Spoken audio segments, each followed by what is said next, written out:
నమస్కారం. సఖీ కార్యక్రమానికి స్వాగతం.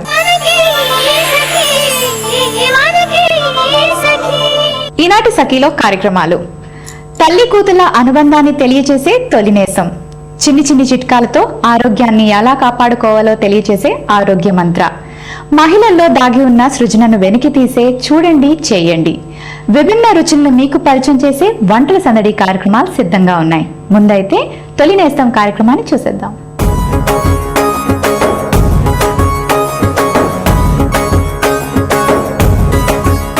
తొలినేస్తం కార్యక్రమానికి స్వాగతం. ప్రతి మనిషికి తన జీవితంలో తొలినేస్తం తల్లి. తల్లి కడుపులో ఉండగానే బిడ్డ తన కదలికలతో తల్లిని ఎంతో సంతోషపెడుతుంది. తాను ఎదుగుతూ తల్లితో ఎన్నో భావాలను పంచుకుంటుంది, ఎన్నో విషయాల్ని నేర్చుకుంటుంది. అందుకే ప్రతి మనిషికి తల్లి తొలినేస్తం.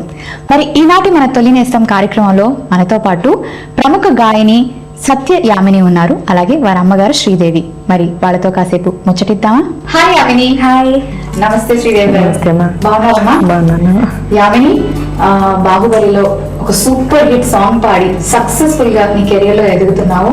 So first of all congratulations. Thank you very much. So అమ్మా, అసలు యామినికి ఏ ఏజ్ నుంచి సంగీతం అంటే ఇంట్రెస్ట్, అలాగే ఏ ఏజ్ నుంచి పాడడం మొదలు పెట్టింది? యామినికి మా నాన్నగారు చిన్నప్పటి నుంచి పాడుతూ ఉండేవారు. మా నాన్నగారితో పాటు హమ్ చేస్తూ ఉండేది. 6వ సంవత్సరం నుంచి తను సంగీతం నేర్చుకుంది. ఓకే, మరి యామిని, మనం ప్రోగ్రామ్ ని స్టార్ట్ చేసే ముందు ఒక చక్కటి పాట మా సభ్యుల కోసం పాడతావా? Yeah sure. మమతల తల్లి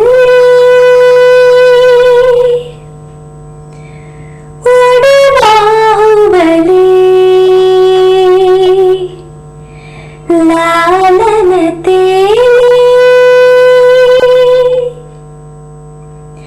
శతధావరలి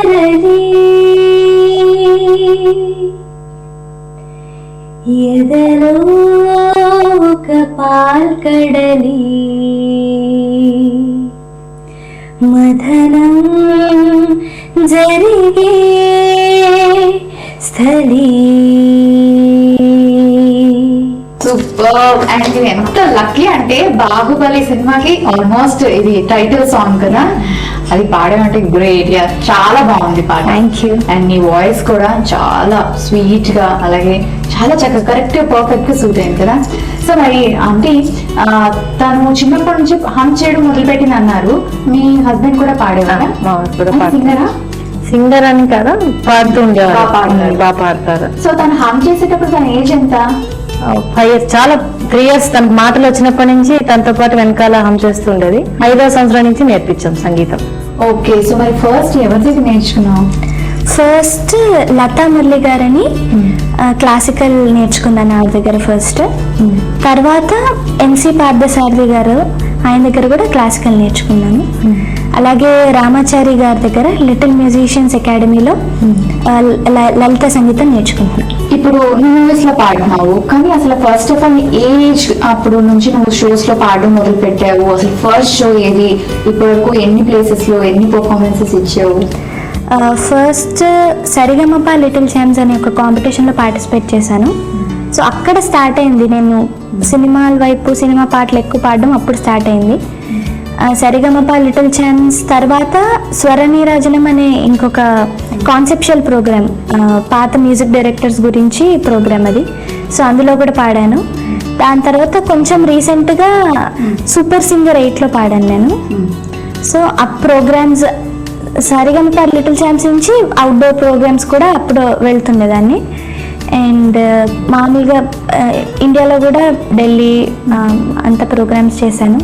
అండ్ రీసెంట్గా తానా, యుఎస్ఏలో తానాకి వెళ్ళాను. తానా అటెండ్ అయ్యా. ఓకే, ఎన్ని లాంగ్వేజెస్ లో పాడే వరకు?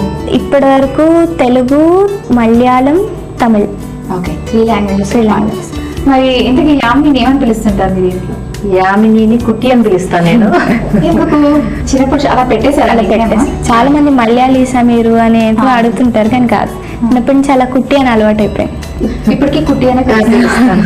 అది యామిని అనే ఎక్కువ పిలుస్తాము, నేను ఒక్కదాన్ని మాత్రం కుట్టి అని పిలుస్తాను.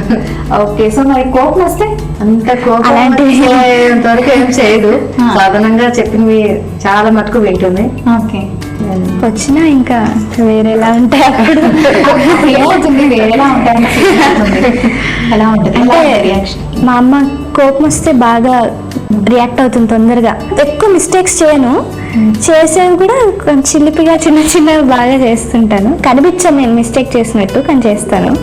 సో అలాంటప్పుడు బాగా కోపం వస్తుంది. అంటే నువ్వు కాలేజ్కి వెళ్తున్నావు కదా, అల్లరి పనులు చేస్తూ ఉంటారు కదా ఫ్రెండ్స్. అంత అంటే కాలేజ్ అల్లరి పనులు తక్కువే, కాలేజ్లో కూడా కొంచెం కామ్గానే ఉంటాను. ఇంట్లో అంటే అమ్మ ఈరోజు ఏదో బాక్స్ పెట్టి ఇది తినేళ్ళు అని చెప్తుంది, అది గుర్తుండదు, మర్చిపోతాను, మర్చిపోతూ ఉంటా చాలా. సో అలాంటప్పుడు బాగా తిట్లు పడతాయి.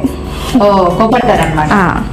ఎందుకు డాడీ తక్కువే కోపడ్డం, చాలా అంటే మమ్మీ నేను ఎక్కువ మా అమ్మ కోపం వచ్చిన తిడుతున్నప్పుడు మధ్యలో వచ్చి వదిలేసే ఇంకా చాలా సర్లే అలా జరిగిపోయింది వదిలేసే అని డాడీ కొంచెం సపోర్ట్ చేస్తుంటారు.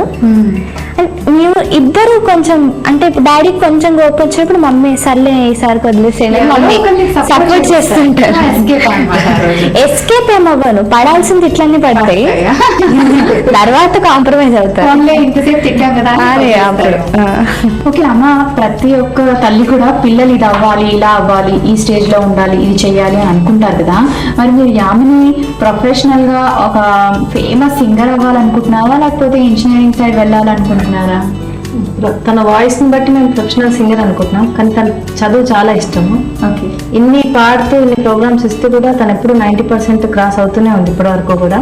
ఓకే. సో తనకు ఇష్టమైనట్టుగా సాఫ్ట్వేర్ సైడ్ కూడా బాగా మంచి పేరు తెచ్చుకుంటున్నాం అనుకుంటున్నాను. రెండు చేయాలి అని అనుకుంటున్నాను.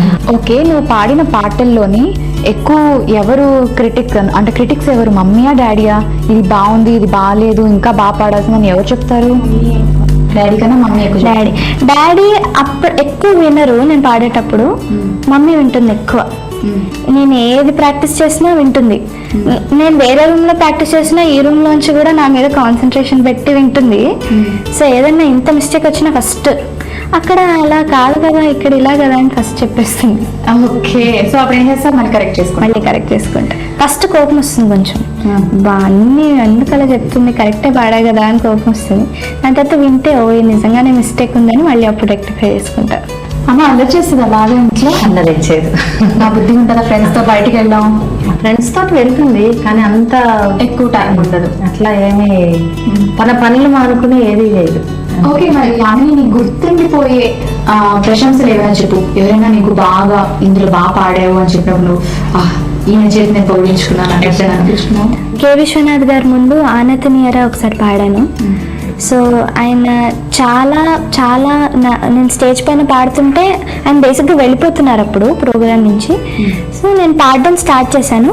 నేను స్టార్ట్ చేసినప్పుడు వెళ్తున్నారు, నేను పాడడం స్టార్ట్ చేశాక కొద్దిసేపు తర్వాత వెళ్ళే ఆయన కూడా ఆగి కూర్చున్నారు. నా పాట అంతా అయ్యాక నన్ను పిలిచి చాలా బాగా పాడావమ్మా, ఇలాగే ప్రాక్టీస్ చేస్తుండు, చాలా మంచి పొజిషన్కి వెళ్తావు నువ్వు అని చెప్పారు. అవునా? సో అది నేను ఎప్పటికీ మర్చిపోలేను ఆ సిచ్యువేషన్ని. ఓకే. మరి కె విశ్వనాథ్ గారు అంటే మరి ఇంత గొప్ప కదా, ఆయన చేత నువ్వు పోయించుకున్నావు, ప్రశంసలు అందుకున్నావు. సో మరి అంత గొప్ప పాట ఒక 2 lines నాకు కూడా పాడి వినిపిస్తావా? ఆనతినీయరా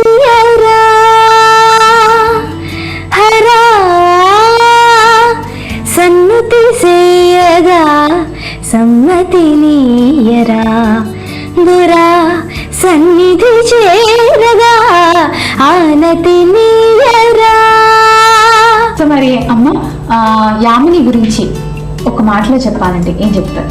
మంచి పిల్ల, మంచి పిల్ల, బాగా పాడుతుంది, బాగా చదువుకుంటుంది, ఇవి కాకుండా ఇంకేమైనా చెప్పండి మాకు.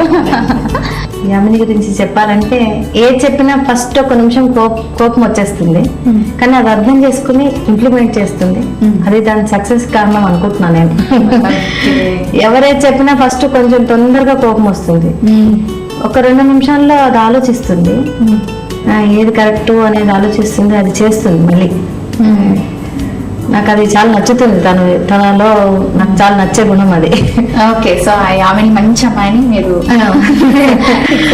సో ఆమె గురించి చెప్పాలంటే నువ్వేం చెప్తావు? అమ్మ పర్ఫెక్షనిస్ట్ అమ్మ.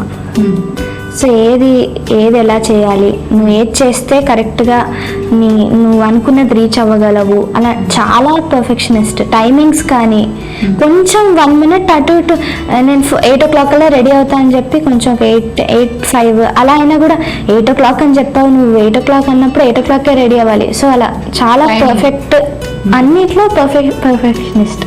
ఓకే ఓకే, మరి మా సకులకి నువ్వు చెప్పే మాట? ఒక్క మాట అంటే నేను ఎప్పుడు ఒకటే నమ్ముతాను, హార్డ్ వర్క్ ఎప్పుడు చేసినా మీరు అనుకున్నది డెఫినెట్గా రీచ్ అవుతారు.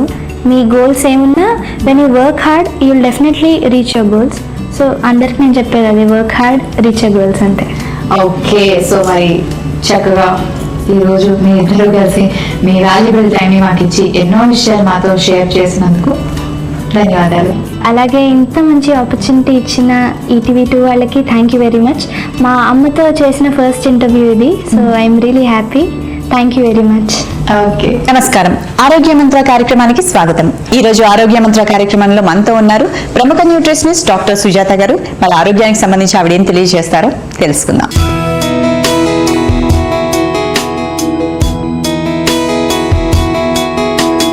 నమస్కారం సుజాత గారు. నమస్తే అండి. సుజాత గారు, ఈ రోజు ఆరోగ్య మంత్ర కార్యక్రమంలో మసకులకు ఏ విషయం గురించి తెలియజేయబోతున్నారండి? ఐసైట్ చాలా మంది ప్రాబ్లమ్స్ బాధపడుతుంటారు కదా, సో దానికి ఎలా మనం హెల్దీగా పెట్టుకోవాలి అండ్ ఎలాంటి ఆహారం తీసుకోవాలి గురించి తెలుసుకున్నాం. చిన్న పిల్లలకు కూడా ఇంత లావు కళ్ళద్దాలు పెట్టుకుంటున్నారు. అసలు ఈ కంటి సమస్య అనేది ఎందుకు వస్తుందండి? ఎక్కడి నుంచి వస్తుంది? అవునండి, ఈ రోజుల్లో చాలా మంది చిన్నపిల్లల్లో ముఖ్యంగా ఎక్కువ ఈ ఐసైట్ ప్రాబ్లమ్స్ రావడం, హెడేక్స్ అండ్ దానికి కారణం చూస్తే డైట్ లోపాలు, వైటమిన్ ఏ లోపం ఒకటి మనం గమనించవచ్చు. ప్లస్ ఈ మధ్య ఎక్కువ గ్యాడ్జెట్స్ చూడటం, టీవీ ఎక్కువ చూడటం, ప్లస్ అంటే కేర్ తీసుకోకపోవడం, తర్వాత లైటింగ్ ప్రాపర్ లైట్లో లేకుండా తీసుకోవడం, మెయిన్ ఏంటంటే ఆహారంలో లోపాలు ఉండడం ఒకటి మనం కారణంగా తీసుకోవచ్చు. సో ఇట్లాంటివి ఎక్కువ మనం చిన్న పిల్లల్లోనూ ఉన్నాయి, పెద్దవాళ్ళలోనూ. తర్వాత చాలా మంది చాలా మంది ఎక్కువ ఈ డెస్క్టాప్ వర్క్ చేస్తూ ఉంటారు, కంప్యూటర్స్ ముందు అవర్స్ టుగెదర్ కూర్చోవడం. సో ఇట్లా జరుగుతూ ఉంటుంది కాబట్టి ఐ ప్రాబ్లమ్స్ చాలా కామన్ గా ఉంటాయి. సో అందువల్ల మనం కొంతవరకు ఐ హెల్దీ డైట్ మనం ఇంక్లూడ్ చేసుకుంటున్నామా లేదా గమనించుకుంటూ ఉంటే గనక కొంతవరకు ఈ ప్రాబ్లమ్స్ మనం ముందుగానే కవర్ చేసుకోవడానికి ఉంటుంది. ఓకే, ముందుగానే అంటున్నారు. అసలు ఈ ఐసైట్ అనేది వచ్చిందని కూడా మనకు తెలియదు. ఎప్పుడైనా హెడేక్ కానీ లేకపోతే దూరంది కానీ కనిపించినప్పుడు అప్పుడు కూడా లైట్ తీసేసుకుంటాం, కానీ ఇంకా సివియర్ అవుతున్నప్పుడు అప్పుడు ఆ స్టేజ్ లో మనం డాక్టర్ దగ్గరికి వెళ్తాం టెన్షన్తో.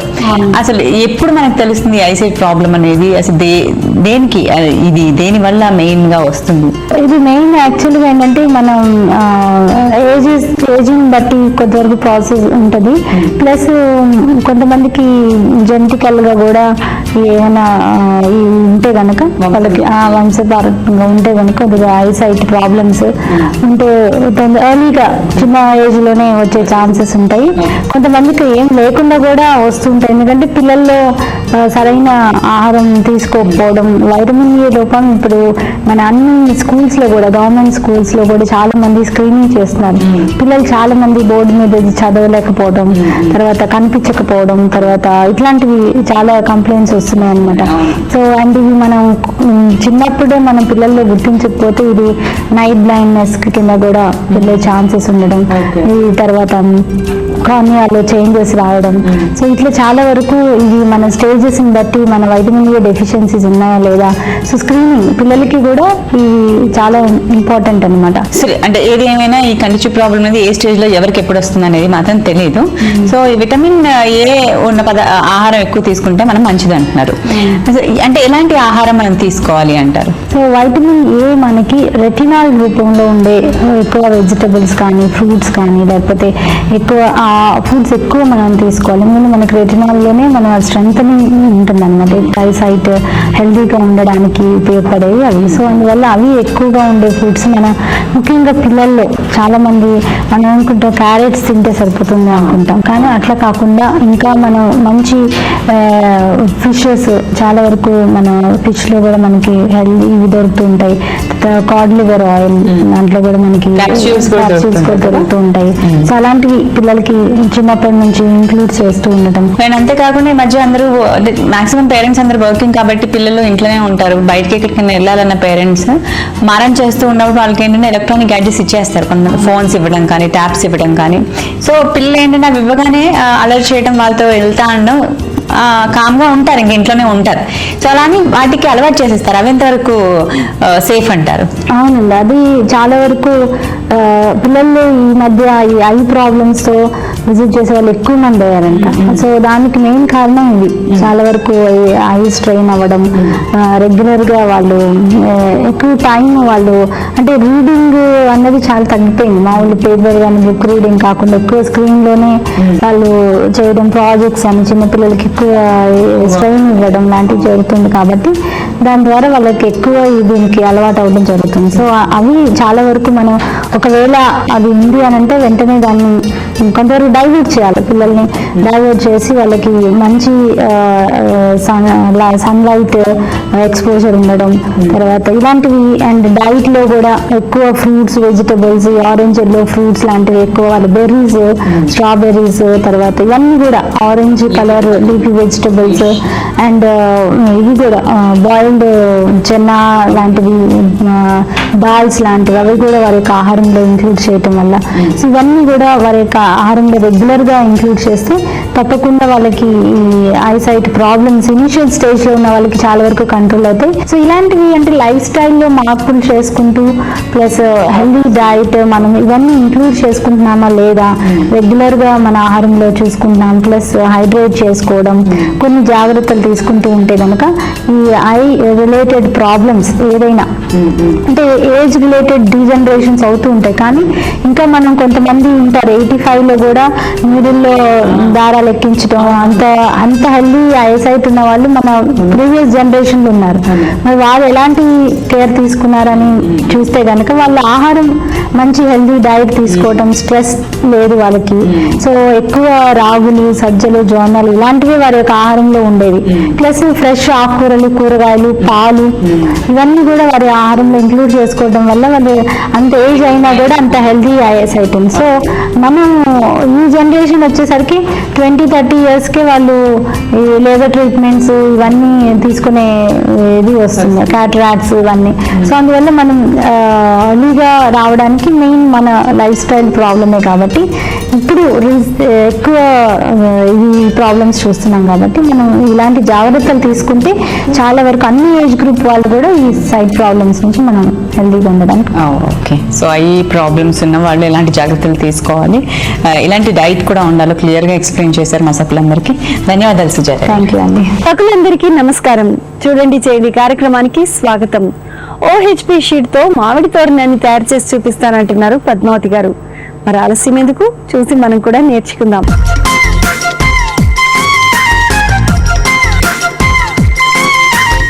నమస్కారం అండి. నమస్తే మా పద్మావతి గారు, ఈరోజు మా సకులందరికీ మీరు మామిడి తోరణాన్ని తయారు చేసి చూపిస్తానన్నారు. మరి ఈ మామిడి తోరణం తయారు చేసుకోవాలంటే ఏమేం కావాలో చెప్తారా? తప్పకుండాను. OHP షీట్, దాన్ని ఏ షేప్లో కట్ చేసుకోవాలనుకుంటే ఆ cutting paper, scissor, gum, cloth, lace, కుందన్స్, రన్నింగ్ బీడ్స్. ఓకే పద్మావతి గారు, మరి ఫస్ట్ ఏం చేస్తారు చెప్పండి. ఫస్ట్ మన OHP షీట్లోని తోరణం చేద్దాం అనుకుంటున్నాం కదా. సో మనం ఒక మోల్డ్ దాన్ని చేసి పెట్టుకోవాలన్నమాట. చేసి పెట్టుకుంటే ఇలాగా కింద నుంచి ఇలా పెట్టేసుకుంటే మనకి ఏ షేప్ లో కావాలంటే ఆ షేప్ లోని అది వస్తుంది అనమాట. ట్రేస్ లాగా. సో అది ఫిక్స్ అయిపోతుంది అనమాట. ఫిక్స్ అయిపోయి అది ఏ షేప్ లో ఉందో ఆ షేప్ లోని మనం ఈ OHP షీట్ ని కట్ చేసేసుకుంటాం అన్నమాట. ఓకే, ఎవ్రీ లీఫ్ మనం ఇలాగే షీట్ కట్ చేసుకోవాలి. మనకి షీట్ కూడా వేస్ట్ అవ్వదు. మనం ఒక లీఫ్ ఎలా ఉందో అన్ని లీవ్స్ అలాగే వస్తాయి. సో మనం ఇక్కడ ట్రేస్ పెట్టుకున్నాం కాబట్టి ఒకటి, సో దాని ప్రకారంగానే మనం ఎన్ని లీవ్స్ చేయాలనుకున్నామో అన్ని లీవ్స్ అదే షేప్ లో అదే హైట్ లో వస్తాయి అన్నమాట. ఓకే. సో మనం ఇప్పుడు ఇలాగా కట్ చేసుకున్నాం అన్నమాట. ఓకే, కట్ చేసుకున్న తర్వాత మనం మామిడి తోరణం తయారు చేసుకుందాం. ఇప్పుడు ఏంటంటే పండగలు వస్తున్నాయి అంటే మామిడాకులు కావాలి, కానీ మన సిటీలోని మామిడాకులు దొరకాలంటే చాలా కష్టం. సో మనం ఇప్పుడు మీరు డైరెక్ట్ గా ఓహెచ్పి షీట్ పైన ఓహెచ్పి షీట్ మీద డిజైన్. సో నేను ఫస్ట్ గమ్ అప్లై చేసేస్తున్నాను. గమ్ అప్లై చేసి అంటే మనకి ఆ లీఫ్ షేప్ రావాలి కదా మనకి. సో లీఫ్ షేప్ సో రావాలి. మీరు ఆ లీఫ్ షేప్ ని కూడా మీరే ఇస్తున్నారు? నేనే ఇస్తాను, గ్లూతో ఇచ్చేసుకుని. ఓకే. ఇలాంటి మనకి కలర్స్ రన్నింగ్ బీడ్స్ దొరుకుతాయి అన్నమాట. అవునండి, రన్నింగ్ బీడ్స్ మనం యూస్ చేస్తున్నాను.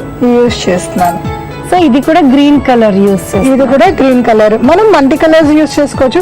మనకి గ్రీన్ లీవ్స్ కదండి, కొంచెం కలర్ కాంబినేషన్ బాగుంటుందని గ్రీన్ చేసుకున్నాను అనమాట. సో గ్రీన్ అండ్ గోల్డెన్ రెండు. సో బీట్స్ అయినవి కూడా మనకి బీట్స్ అవన్నీ పెట్టడానికి చాలా టైం పడుతుందండి. ఇలా బీట్ దీన్ని ఏమంటారు? రన్నింగ్ బీట్స్ అంటారు కదా. రన్నింగ్ ఈ రన్నింగ్ బీట్స్ అంటే ఏంటంటేనండి, ఒక్కసారి గ్లూ అప్లై చేసామంటే అలా మనం ఎలా ఎంత దూరం తీసుకెళ్తే అంత దూరం అవి వెళ్ళిపోతాయి. సో ఇంకొక అవుట్లైన్ చేస్తున్నారు కదా. ఇంకొక అవుట్లైన్ గోల్డెన్ పెడతాను ఇన్సైడ్. ఓకే, ఇన్సైడ్ గోల్డెన్ పెడతాను. ఇప్పుడు ఏంటంటే కొన్ని లేత ఆకులు ఉంటాయి కదా, ఆ లేత ఆకులు కూడా లైట్ కలర్ లో కొంచెం కనబడుతూ ఉంటాయి మనకి. సో మధ్యలోని మరి ఆకులకి ఇటు అటు ఉంటాయి కదా, సెపరేషన్ లాగా ఉంటాయి కదా, ఇలాగ అంటించేస్తాం అన్నమాట. సెంటర్ లో గ్రీన్. సో మరి గ్రీన్ కలర్ ఎలా చెప్తా. ఇంకా ఇది అయిపోయి ఇక్కడ ఏంటంటే మనకి ఇలాగా గీతలు కనబడతాయి, మధ్యలోని డార్క్ గీతలు అందులోని లీవ్స్ లోనే కనబడుతుంది అన్నమాట. 4, 5. సో దానికి మనం ఏమొచ్చి ఈ గోల్డెన్ కుందన్స్ యూస్ చేస్తున్నాం అన్నమాట. ఇప్పుడు ఒకటి ట్రై చేస్తానండి. ఓకే. సో ఇది చాలా ఈజీ, ఎవరైనా చేసే పిల్లలకి క్రాఫ్ట్ కింద కూడా నేర్పించవచ్చు. నేను చేశానంటే ఎవరైనా చేసేయచ్చండి, ఎందుకంటే నేను ఏమంటారు చేస్తాను. ఓకే, అలాంటివి అయితే చేయగలను. సో నేను చేశానంటే మీరు ఎవరైనా పిల్లలు ఎవరైనా చేసేయచ్చండి. వావ్. సో ఇది ఇలాగా మనకి మామిడితో ఆకు రెడీ అయిపోయింది. సో ఇప్పుడు ఏంటంటే వైట్ కలర్ లో ఉంది, కానీ మనకి మామిడి ఆకు ఎలా ఉండాలి? గ్రీన్ లో ఉండాలి. సో ఏం చేస్తామంటే మనం గ్రీన్ కలర్ క్లాత్, ఏ క్లాత్ అయినా తీసుకోవచ్చు. మన so any material, velvet cloth తీసుకోవచ్చు, పాలిస్టర్, సిల్క్ ఏదైనా తీసుకోవచ్చు. తీసుకొని గ్లూ పెట్టి అంటించేయాలి. అంతే. సో ఇప్పుడు ఇది ఎంత ఉందో అంతవరకు మాత్రం అంతవరకు గ్లూ పెట్టుకుని అంటించేసేయాలి. సో ఇలా లోపలికి ఫోల్డ్ చేయడం అలాంటిది ఏది ఉండదు కదా? ఏది ఉండదు.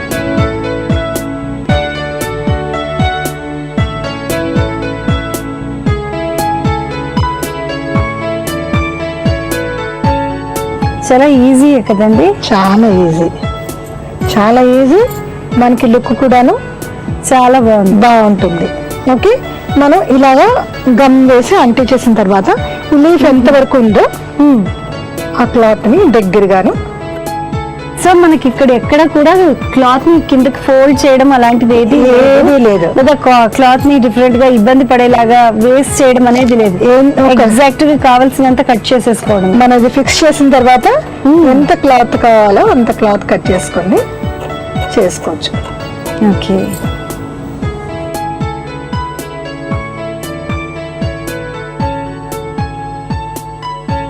సో మనం గ్లూ వేసాం కాబట్టి అది అలా ఫిక్స్ అయిపోయింది. ఒక 5 minutes లో డ్రై అయిపోతుంది. ఇప్పుడు డ్రై కూడా అయిపోయి ఉంటుంది. సో లీఫ్ రెడీగా ఉంది. ఇంకా ఈ సైడ్స్ కొంచెం కట్ చేసుకోవచ్చు కదండి. ఎగ్జాక్ట్ గా మనం కట్ చేసేసి చాలా చాలా నీట్ గా ఉంది. అండ్ నెక్స్ట్ ఏం చేస్తారు ప్రాసెస్? ఇప్పుడు ఇది డ్రై అవ్వడానికి ఎంత టైం పడుతుంది? ఒక 5 minutes చాలు. ఓకే. సో మనం ఇలాంటివి మన గుమ్మానికి ఎన్ని కావాలనుకుంటామో అన్ని తయారు చేసుకుని తయారు చేసిన తర్వాత ఈ లేస్, అవునండి, ఇప్పుడు జనరల్ గా లేస్ బాగా సో లేస్ కూడా లుక్ ఇస్తుంది మనకి.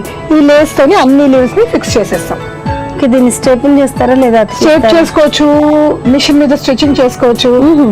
సో ప్రాబ్లం ఏముండదు, ఓఆర్ఎస్ షీట్ కదండి, ఏముండదు, మిషన్ మీద కూడా స్టిచ్ చేసుకోవచ్చు. ఓహెచ్పి షీట్ థిక్ షీట్ మాట, సో ప్రాబ్లం ఉండదు. సో లేస్ కి ఇది ఫిక్స్ చేసేస్తాం. ఇలా ప్రిపేర్ చేసింది ఏమైనా ఉంటే చూపిస్తారా? చూపిస్తాను. సుజాత, నేను తయారు చేసిన మామిడి తోరణం. ఓకే, 1 2 3 4 5 6 7 8 లీవ్స్ ఉంటే సరిపోతుందండి నిజానికైతే. లీవ్ సరిపోతుంది. ఇందులో నేను ఏం చేశానంటే ఒక్కొక్క లీఫ్ కి ఒక్కొక్క కలర్ పెట్టాను. నైస్ అండి, మంచి ఆలోచన.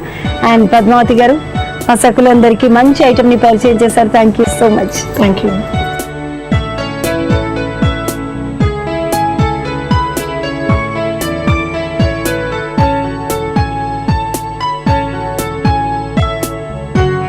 చూసారు కదండి పద్మావతి గారు ప్రిపేర్ చేసిన మామిడి తోరణాన్ని, చాలా బాగుంది కదా. మరి ఇంకెందుకు ఆలస్యం, మీరు కూడా తయారు చేసి చూడండి. ఓకేనా? All the best. నమస్తే. ఎప్పటికప్పుడు సరికొత్త వంటకాలను మీకు పరిచయం చేసే కార్యక్రమమే వంటల సందడి.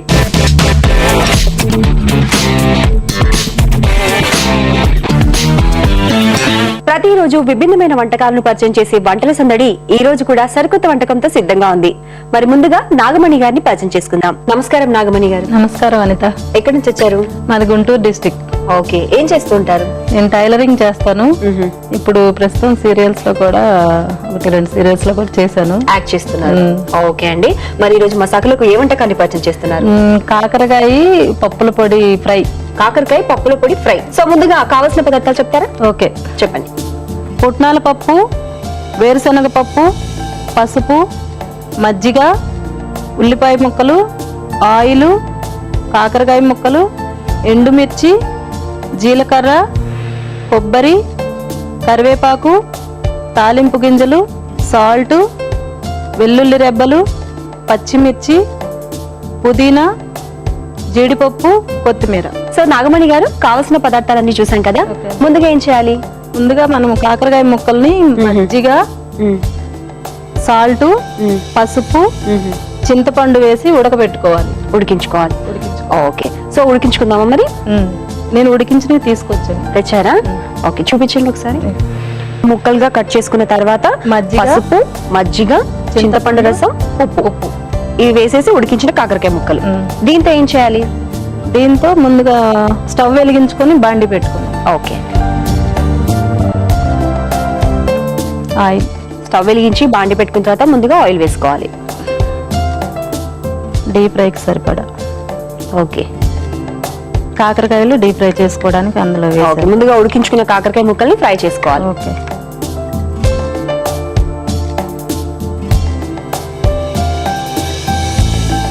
సో కాకరకాయ అంటేనే చేదు అని బాగా చేదని చాలా మంది ఇష్టపడరు. ఓకే, దీన్ని అందరూ ఇష్టపడేది చేస్తే స్పెషల్ ఏముంటుంది? ఇష్టపడింది కూడా ఇష్టపడేలా చేయాలి. అవును, అవునండి, అందుకని కాకరకాయ తీసుకొచ్చాను. సో ఇది క్రిస్పీగా అవ్వాలా లేదా జస్ట్ కొంచెం మనకి ఇది ఉడకబెట్టుకున్నా కూడా గోల్డ్ కలర్ వస్తుంది.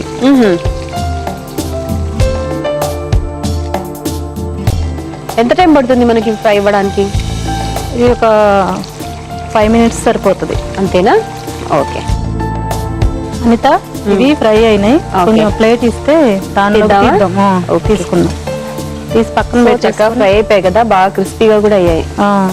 కలర్ ఇలా మారాలి మనకి. కొంచెం పసుపు కలర్ లో పచ్చిగా ఉంటాయి కదా ఫస్ట్, ఇవి వేయించుకున్నప్పుడు లైట్ బ్రౌన్ లో అయినట్టు కనిపిస్తున్నాయి.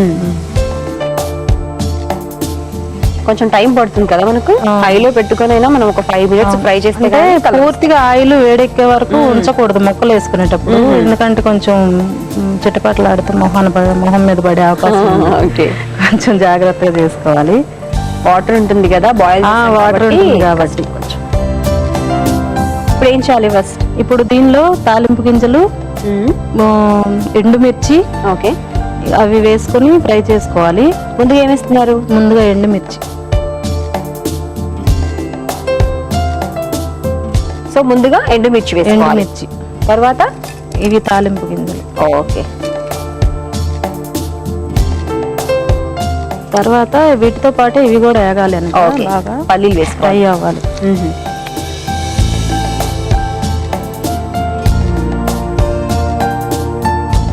ఓకే అనిత, ఇవి వేగినాయి. దాన్ని తగ్గించేసి తగ్గించి పచ్చిమిర్చి వేసుకుందాం. ఓకే, పొడవుగా కట్ చేసిన పచ్చిమిర్చి, కరివేపాకు, ఓకే, పచ్చిమిర్చి తర్వాత కరివేపాకు, ఉల్లిపాయ ముక్కలు, వెంటనే. ఓకే, పచ్చిమిర్చి, కరివేపాకు, ఉల్లిపాయ ముక్కలు. ఇవి జీడిపప్పు. ఓకే, జీడిపప్పు వేసుకోవాలి అందులో. సో మొత్తానికి అంటే ఫస్ట్ ఉండాలి ఇందులో. ఫస్ట్ జీడిపప్పు వేయండి, ఎందుకంటే ఇవి కొంచెం వీటికన్నా కొంచెం తక్కువగా ఉంటాయి కదా, మెత్తగా తొందరగా వేగిపోతాయి అన్నట్టుగా స్టార్టింగ్ లో వేసుకోలేదు. మగ్గాల మొత్తం ఇది మాత్రం సన్నటి సెగ మీదే వేయించుకోవాలి ఇవి. ఎందుకంటే అన్ని ఒకదాని వెంట ఒకటి వేస్తా ఉంటాం కాబట్టి ఆయిల్లో ఏది మాడిపోకూడదు కదా. ఓకే, అందుకని ఇది కొంచెం హైలో పెడితే పొడి వేసుకుందాం ఇందులో. ఓకే, ఏం పొడి అండి ఇది? ఇదేనండి. ఇదే. ఓకే, సో ఈ పొడి ఎలా చేశారు? రెడీ చేసుకొని వచ్చాను. పుట్నాల పప్పు, ఎండుమిర్చి, ఎండుకారానికి బదులు ఎండుమిర్చి, జీలకర్ర, కొబ్బరి, సాల్ట్, వెల్లుల్లి రెబ్బ. ఓకే, వీటన్నిటిని కలిపి మిక్స్ చేసుకొని పొడి చేసుకొని నేను తీసుకొచ్చాను. ఓకే అండి, ఇదే కదా. ఇందులో ఏమి వేశారు? పుట్నాల పప్పు, ఎండు కొబ్బరి, జీలకర్ర, ఎండుమిర్చి, వెల్లుల్లి, ఎండుమిర్చి. ఓకే అండి, అంటే మనకి ఎండు కారం అవసరం లేదు, ఎండుమిర్చి యూజ్ చేసుకోవచ్చు. అర్థమైంది. సో ఈ పొడి వేస్తారా? ఈ పొడి వేస్తాం. ఇదిగోండి. అంటే ఎంత వేసుకోవాలి మనము? అంటే కర్రీకి సరిపడా ఒక 1/2 కిలో కాకరకాయలకి 100 గ్రాముల లోపే సరిపోతాయి పప్పులు. ఓహో, ఓకే. సో ఈ పొడి వేసిన తర్వాత మనకు ఆల్మోస్ట్ ఇది డ్రై అయిపోతుందేమో కదా. కొంచెం అంటే ఆయిల్ పీల్చుకుంటుంది అనమాట. ఇందాక మనం ఆయిల్ కొంచెం ఎక్కువైంది అనుకున్నాం కదా, అవును, ఈ ఆయిల్ ఈ పొడిలో లాగేసుకుంటది. ఓకే, సో చూడ్డానికి చాలా చక్కగా కలర్ఫుల్ గా ఫ్రై ఐటమ్ లా కనిపిస్తుంది. నెక్స్ట్ ఏం చేయాలి ఇప్పుడు? నెక్స్ట్ కాకరకాయ ముక్కలు కలుపుకున్నాం. వేసుకోవడమేనా ఇంకా? ఇదిగోండి.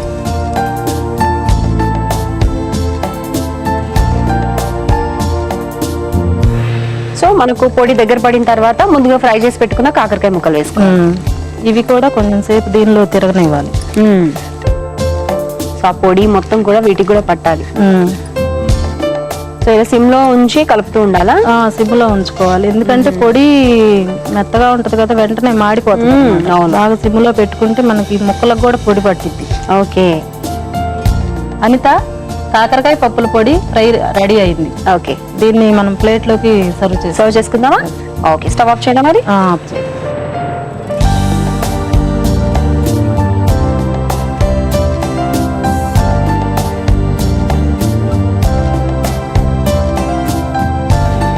అనిత, కాకరకాయ పప్పుల పొడి ఫ్రై రెడీ. ఓకే, దీన్ని కొంచెం గార్నిష్ చేసుకుందాం. ఓకే, చేయండి. కొంచెం కొత్తిమీర. అనిత, కాకరకాయ పప్పుల పొడి ఫ్రై రెడీ. ఒకసారి టేస్ట్ చేసి ఎలా ఉందో చెప్పు అనిత. చూసారు కదా సకులు, నాగమణి గారు తయారు చేసిన కాకరకాయ పప్పుల పొడి ఫ్రై టేస్ట్ చేయడానికి రెడీగా ఉందండి. టేస్ట్ చేయడానికి ముందు తయారీకి కావాల్సిన పదార్థాలు, తయారు చేసుకునే విధానం మరొకసారి మీ అందరి కోసం. కాకరకాయ పప్పుల పొడి ఫ్రై తయారీకి కావాల్సిన పదార్థాలు: కాకరకాయ, ఆయిల్, పల్లీలు, పచ్చిమిర్చి, ఉప్పు, జీడిపప్పు, కొత్తిమీర, ఉల్లిపాయలు, కొబ్బెర, పుదీనా, ఎండుమిర్చి, పోపు దినుసులు, కరివేపాకు, పుట్నాల పప్పు, పసుపు. కాకరకాయ పప్పుల పొడి ఫ్రై తయారు చేసుకునే విధానం: ముందుగా కాకరకాయ ముక్కల్ని కట్ చేసుకుని మజ్జిగ, ఉప్పు, పసుపు వేసి ఉడికించి పక్కన పెట్టుకోవాలి. అలాగే పుట్నాల పప్పు, ఎండు కొబ్బరి, వెల్లుల్లి, జీలకర్ర, ఎండుమిర్చి, ఉప్పు వేసి పొడి చేసి పక్కన పెట్టుకోవాలి. ఆ తర్వాత ముందుగా స్టవ్ వెలిగించుకుని బాండీ పెట్టి ఆయిల్ వేసుకుని అది వేడెక్కిన తర్వాత ఉడికించిన కాకరకాయ ముక్కల్ని వేసి బ్రౌన్ కలర్ వచ్చే వరకు ఫ్రై చేసుకుని పక్కన పెట్టుకోవాలి. ఇప్పుడు అదే బాండీలో కొద్దిగా ఆయిల్ వేసుకుని ఎండుమిర్చి, పోపు దినుసులు, పల్లీలు, పచ్చిమిర్చి, కరివేపాకు వేసి ఉల్లిపాయ ముక్కలు, జీడిపప్పు, ముందుగా రెడీ చేసుకున్న పప్పుల పొడి వేసి బాగా ఫ్రై చేసి కాకరకాయ ముక్కలు కూడా వేసి ఫ్రై చేసుకుని సర్వింగ్ ప్లేట్ లోకి తీసుకుని కొత్తిమీర పుదీనాతో గార్నిష్ చేసుకుంటే ఎంతో రుచికరమైన కాకరకాయ పప్పుల పొడి ఫ్రై రెడీ. కాకరకాయ పప్పుల పొడి ఫ్రై తయారీకి కావాల్సిన పదార్థాలు, తయారు చేసుకునే విధానం చూసారు కదా. ఇప్పుడు టేస్ట్ చూసి ఎలా ఉందో చెప్తాను.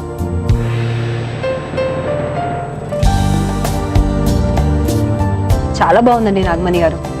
నిజంగా ఆ పప్పులతో కూడా తింటూ ఉంటే క్రిస్పీగా పప్పులు అండ్ కాకరకాయ ముక్కలు కూడా ఎక్కువగా చేదు లేదు, చాలా చక్కగా టేస్టీగా ఉంది. ఇంత మంచి వంటకాన్ని మా సకలందరికీ పరిచయం చేసినందుకు మీకు ప్రజ్ఞా శారీస్ కూకట్పల్లి వారి gift voucher. Thank you. Congrats. చూసారు కదా సకులు, నాగమణి గారు తయారు చేసిన కాకరకాయ పప్పుల పొడి ఫ్రై చాలా టేస్టీగా ఉందండి. మీరు కూడా తప్పకుండా ట్రై చేయండి.